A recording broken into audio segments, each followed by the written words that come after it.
Hello everyone, and before we get to the cast proper, we'd just like to say a big welcome to all of our recent listeners.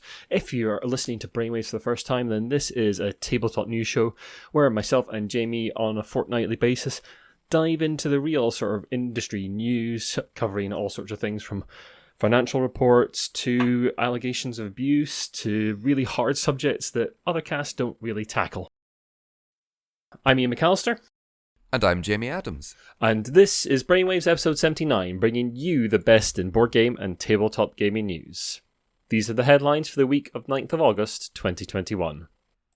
Wizards of the Coast conjure up some sales, Games Workshop hands out bonuses, and abuse allegations haunt the industry. All this and more on this episode of Brainwaves. First up, we're over with Jamie Adams on his financial desk. Yes, we talk a lot about Wizards of the Coast, subsidiaries of Hasbro and makers of such vaunted product as Dungeons & Dragons and Magic the Gathering, amongst a plethora of others.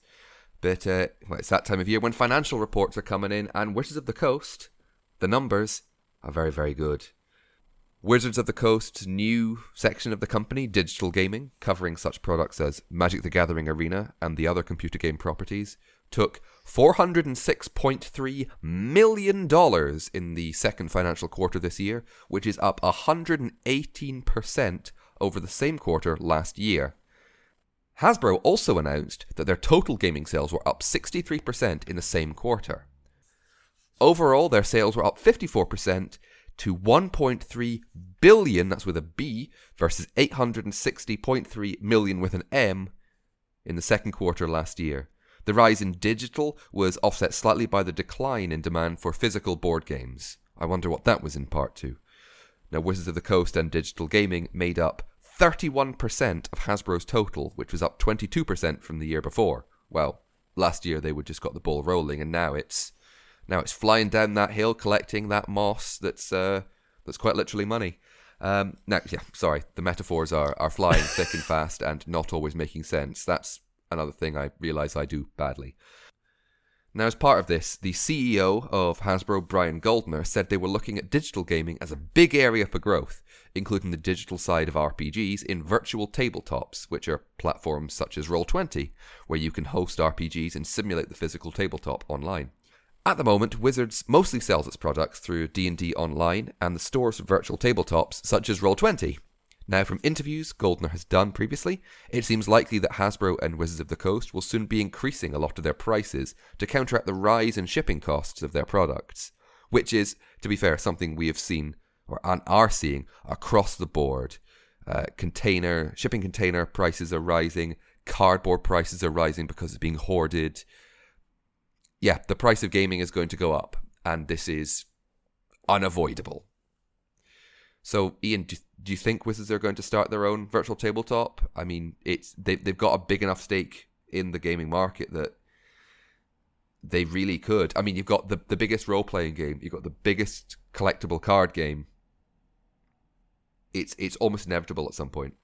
Yeah, I mean, they've got, obviously, Magic the Gathering Arena, which has done extremely well for them, and they've got to be eyeing something to tie into their D&D Online stores they already have, where you can buy sort of virtual copies of the books, you can do all your character creation online, and it just seems like a logical next step for them to have something where you can just play the game online using Wizards' own program, whatever that is going to be. Implementation, yeah, at the moment, as we said in the piece, you can buy a lot of D&D through Roll20 or through other virtual tabletops, and there's some nice ones out there, but yeah, I can absolutely see Wizards throwing their weight behind their own platform at some point in the next year. Certainly they have, like Hasbro has shown a real interest in moving a lot of properties online and keeping things digital even as we get back to normal in-person gaming.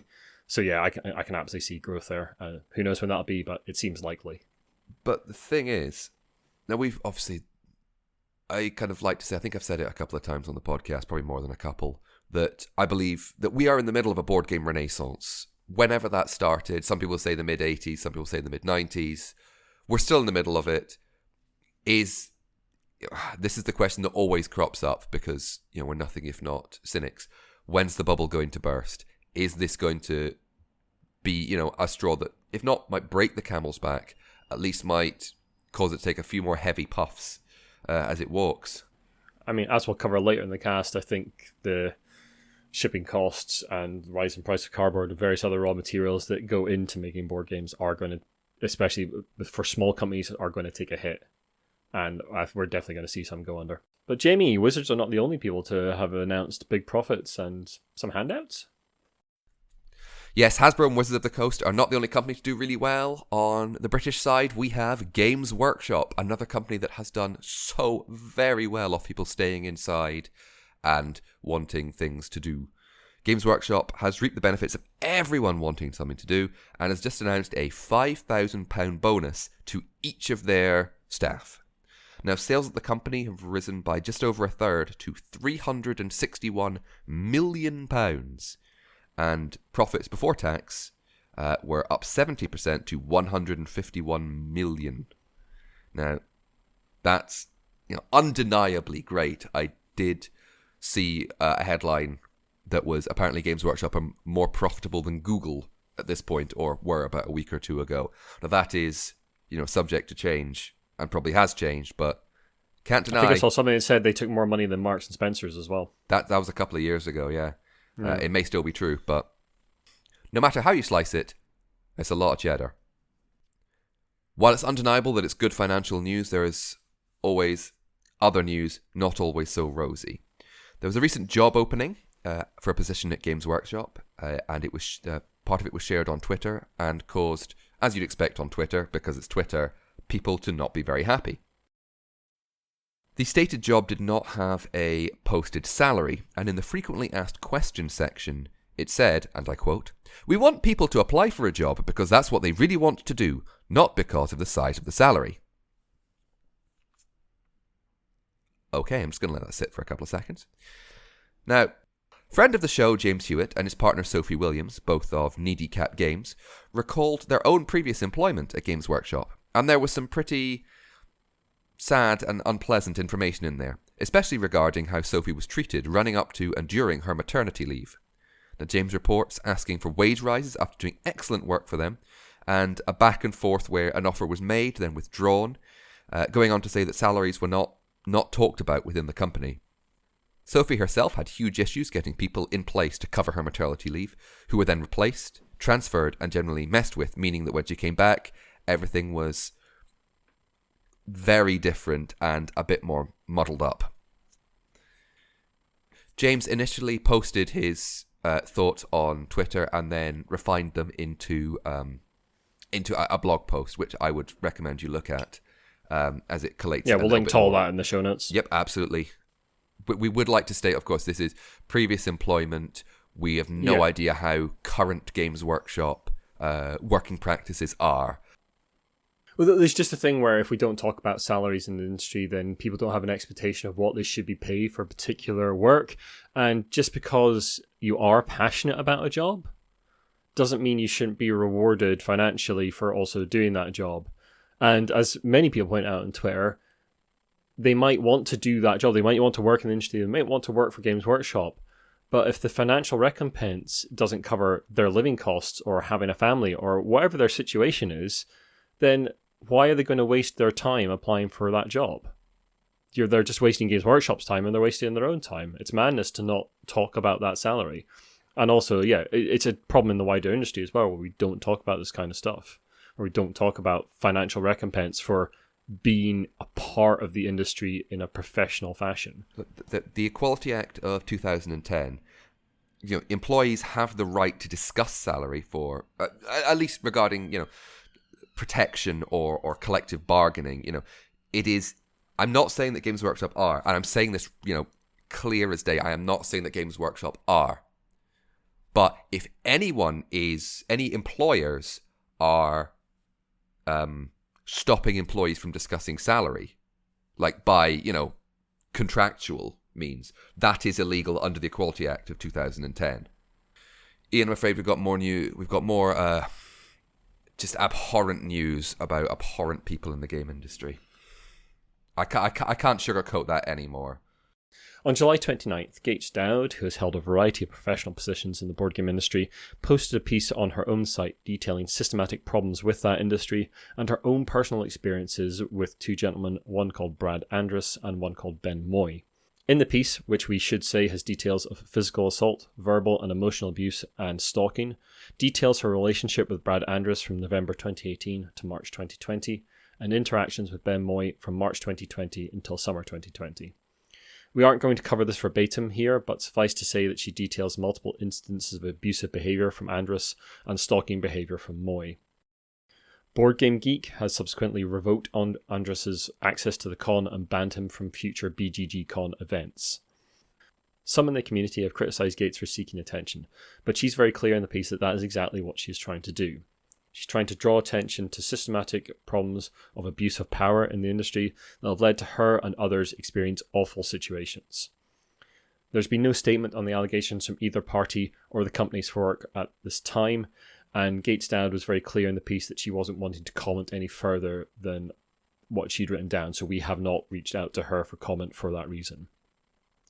We've covered multiple instances of allegations of abuse and all sorts of horrible instances, especially over the last year, where the industry has been taking a bit of an inward look at itself and asking itself what it looks like and how it should behave. It's ugly underbelly, and I won't sugarcoat that. No, yeah, that's a good way to put it. I throw the word abhorrent around a lot, especially regarding this, and you might think, oh, that word again. But can you think of if someone would like to suggest a better word for me to use, I will happily debate you with that. No, that's a perfectly reasonable word. Basically, the industry has to work harder to create safe spaces.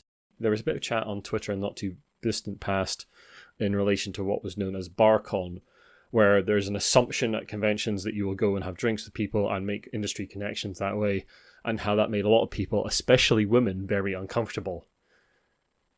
Those aren't safe spaces, and people don't feel safe in them, and the industry has to work harder in order to create safe spaces to have more diverse voices come forward and be part of the industry, because it's just going to make the whole thing better. As we've said in the last cast with regards to the allegations, as we said in the last cast with regards to the lawsuit that's happening in California against Activision Blizzard, if you want to report any instances of abuse, horrible working conditions, just terrible stuff going on within the industry, and you want to do it anonymously to someone and you want them to speak out, please do get in touch with us. We are happy to do so on your behalf, and you will remain anonymous.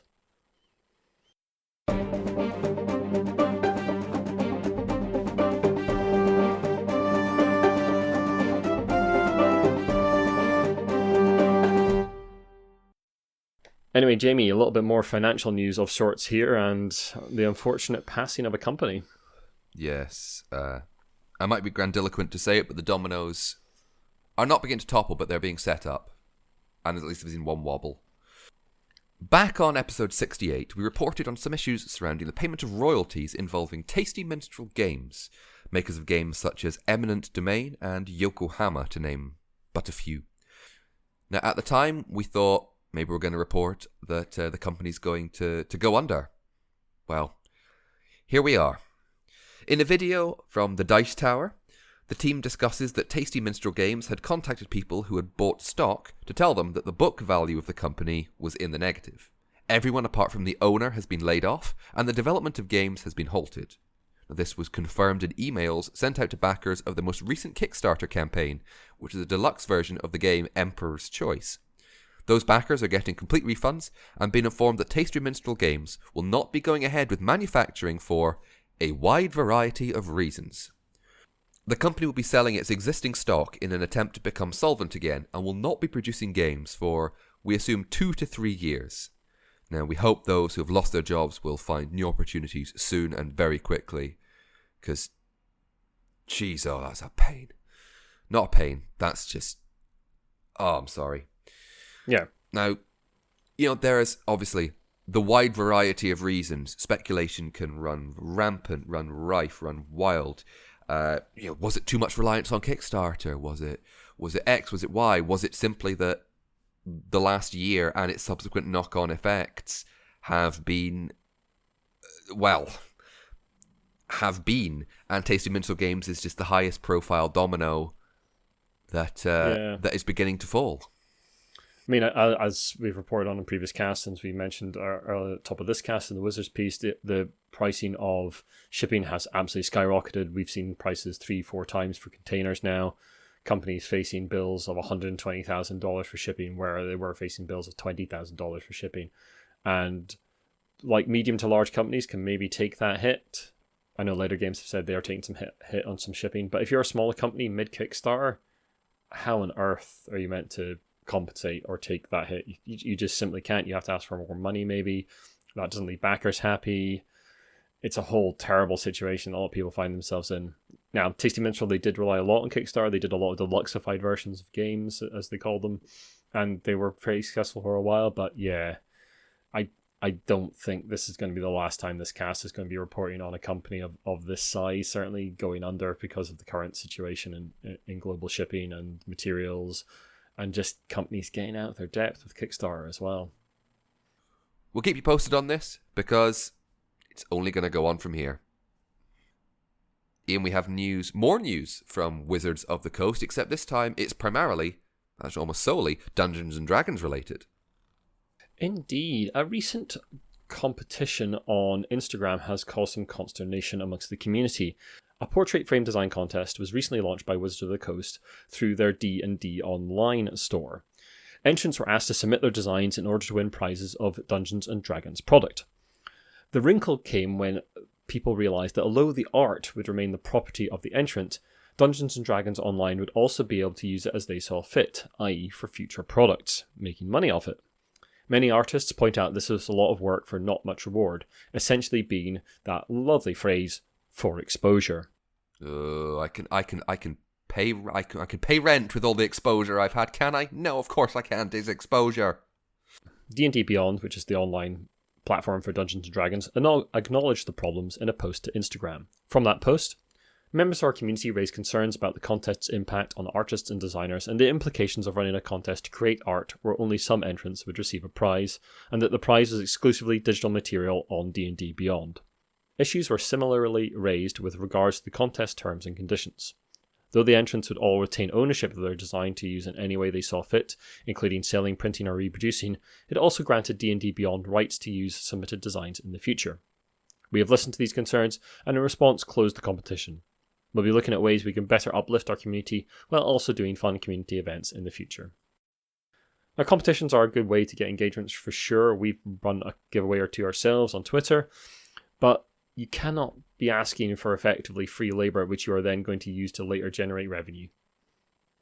You just can't do that. It's just not on at all. And if you are an artist looking to get exposure, to get yourself out there, please don't submit to these kind of competitions, because you're basically giving your work away for free. I know it's tempting in order to try and get some kind of profile out there, but yeah, it's not a good situation to find yourself in. You might find it harder down the line to sell your work. And I think Jamie's made his thoughts clear already. Me? Making thoughts clear? Sorry, I'm passionate never. Oh, what? Anyway, Jamie, Zedman has got a new head, and they're oddly familiar. Yes, but before we talk about Zedman, I'd like to take your mind back to episode 69 if you were there. If you weren't, that's fine. But Asmodee acquired a company called Plan B Games, headed up by a woman called Sophie Gravel. Now, Sophie Gravel, it's not the first time that her companies have been, or a company that she has helmed, has been acquired by Asmodee. At first, she was head of a company called F2Z, which was a combination of her Canadian games distribution company and Zedman Games. When that was acquired by Asmodee, she left and formed Plan B Games. When Plan B Games was acquired, as we said in episode 69, she left. Well, now she's back. And Sophie Gravel is now head of Zedman Games. What a move. What a move. She said, Zedman. She said, I look forward to driving the continued growth of not only our iconic games like Pandemic, Jamie's aside, extremely prescient in these times, Carcassonne and Love Letter, but also take Zedman's signature approach of building games that are different, unexpected and special into new games and products. Sophie is taking over the position vacated by Steve Kimball, who has been promoted to Director of Special Projects at Asmodee, where he'll be helping with projects across the Asmodee stable. I think I've been reading some John le Carré recently, and hearing the word special projects, I just think it's... I had that exact thought when I read that. It's like, special projects. It's going to be weird. It's going to be like wiretapping, courier running, It's not. At least I hope not. But You can download board games directly into your brain. I don't want that. No. But Sophie Grava, what a great run and fantastic person to head up the studio. I can't wait to see what she's going to do. Absolutely, what a career! What some fantastic moves, and she's obviously well regarded as someone who will lead that company to greater things. Fantastic. Anyway, Jamie, let's go once more onto the breach in expensive cards. Oh, I mean, I feel like we need our own little corner for this, which is like expensive card corner. I don't know, but anyway, we talk a lot. Antiquarian Avenue. Antiquarian. Oh, very highbrow. Check him. We've talked a lot about the Pokemon card phenomenon and the pots and pots of money that these cards have gone for. Usually Charizards, first edition, mint condition, but still, boxes of first edition Pokemon cards. Lots of money. Anyway, we've also touched on the lucrative Magic the Gathering market for cards. Well, this story combines the two. A hybrid card, one of the first Pokemon cards printed in English, has gone under the hammer at auction and sold for $216,000. Now, this is a shiny Blastoise. It has the front of a Pokemon card, but the back of a Magic card. Now, it's part of a series of test printings by then owners of the game Wizards of the Coast to basically convince Nintendo to give them the English license to print Pokemon cards. Now, all of the test printings were Blastoise, and since 2016, 4 of these cards have been found. 3 of them have Magic the Gathering backs, and 1 has a blank card back. CGC, the company that is behind the grading of all these top-tier Pokemon cards and has a backlog of something stretching into the months, is that right, Ian? Yeah, I believe so. Yep. Yeah, has this extremely detailed blog post, which we will link to in the show notes, of course, which is explaining how they've done the grading and the authentication of these, because fascinating. It's amazing. They talk about close-ups of the holographic pattern, because it's a shiny Blastoise, not just any Blastoise. They've used, and I quote here, specialized imaging to show that all the cards were printed using the same inks. They've examined it under microscopes. It's amazing the levels they go to.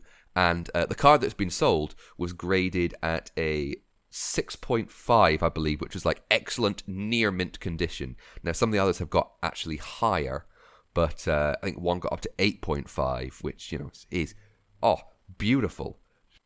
Yeah, thoroughly recommend that article. It's a fascinating look at how they do this. You hear about the Pokemon cards, as you don't know about the genesis of it. I didn't even think that, of course, Wizards of the Coast had Magic the Gathering, and then decided, well, if we can do Pokemon cards, we'll just do test printings. This stuff's out there. That's amazing. Also, Blastoise is one of my favorite Pokemon, so I'm very happy for that. But yeah, this is cool. This is really cool. And there is more Pokemon card story, but honestly, it's mostly Pokemon cards selling for a lot. This is interesting. Indeed. Anyway, talking about things that are valuable, we'd like to thank all our patrons for continuing to support the cast, and especially our executive producer Shaun Newan from the Game-A-Lot team. We'll link to all of Shaun's bits and pieces in the show notes. You can support us on the Patreon for only $1 a month to get an extended version of the cast, and access to some various other bits and pieces, including our forward-thinking articles we put out once a month, looking forward to what's going to be happening on the Giant Brain in the coming month. We also have some merch these days as well through the fine people at Sir Meeple. We'll put a link down in the show notes so you can get t-shirts from them. They're very reasonably priced, and we get a really decent cut of the profits from that. Unlike other sort of merchandising sites, we get a really, really good cut of the profits on those t-shirts. So if you want to look cool and amazing and show your support for the cast, that is a great way to do it. One last thing before we wrap up here, we would like to start offering what we're going to be calling an apprenticeship of sorts on the cast. Basically, if you are someone who isn't a white cis-het male like Jamie and myself, we would love to give you the opportunity to see how the podcast cake is baked. You can basically get in touch with us if you're interested in seeing how podcasts work. We'd invite you on for a minimum of just one show if you want, just to see how things are put together. You'd present the news with us, you'd do the cast with us, we'd put links to any of your own bits and pieces in the show notes, of course, and give you a little opportunity to promote yourself. but just give you a chance to like try out podcasting if you've never done it before. If you're thinking about doing it and aren't sure how to go about it, we'd love to help you out with that. And you can come on the cast that's been running for a good long while, and we can show you how we do things. It's not necessarily the best way to do things. We don't know. But we can show you how we do things, how we go about putting the cast together, how we go about deciding what stories to cover, and how we go about recording things, and help you out with all that side of things. So yeah, if you're interested, like I say, if you're not a white cishet male, and you'd like to try out podcasting, even just once, give us a shout. We'd love to have you on the cast and get some different perspectives on our stories, and we'll give you a handout seeing how podcasts are made. We hope to hear from you.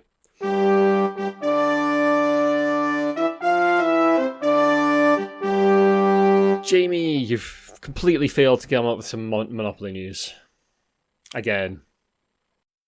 We've always said the final is called Monopoly News, but many times we've not had Monopoly, and it's just kind of what intellectual property is being pasted onto a quote-unquote classic board game. Now, I say quote-unquote. It is, they are regarded as classic board games.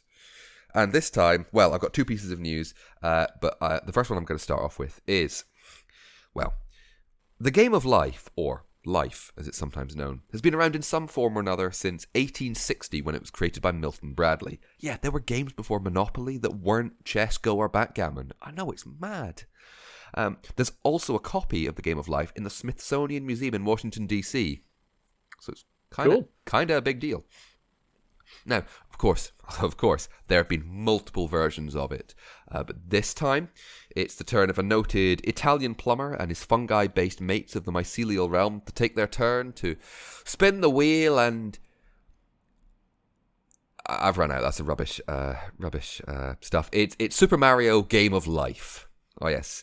Now, instead of life, it's a travel around a snaking board to defeat evil dino, dragon, turtle, and serial kidnapper Bowser.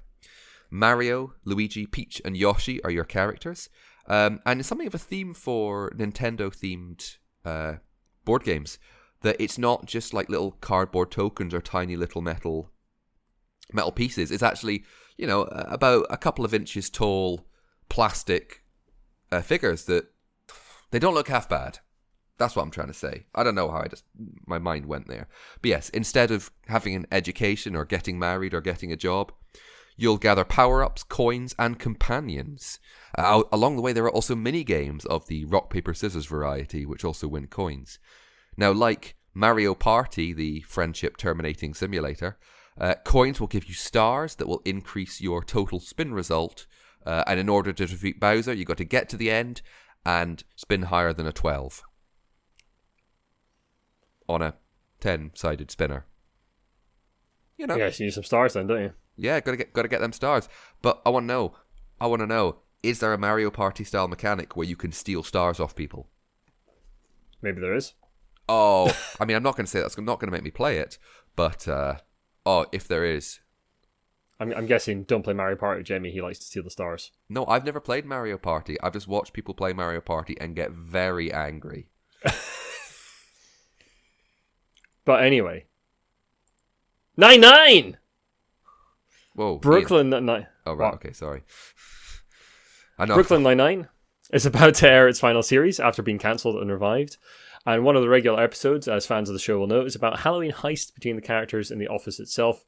And now it's time for you to solve your own. It's Brooklyn Nine-Nine Cluedo.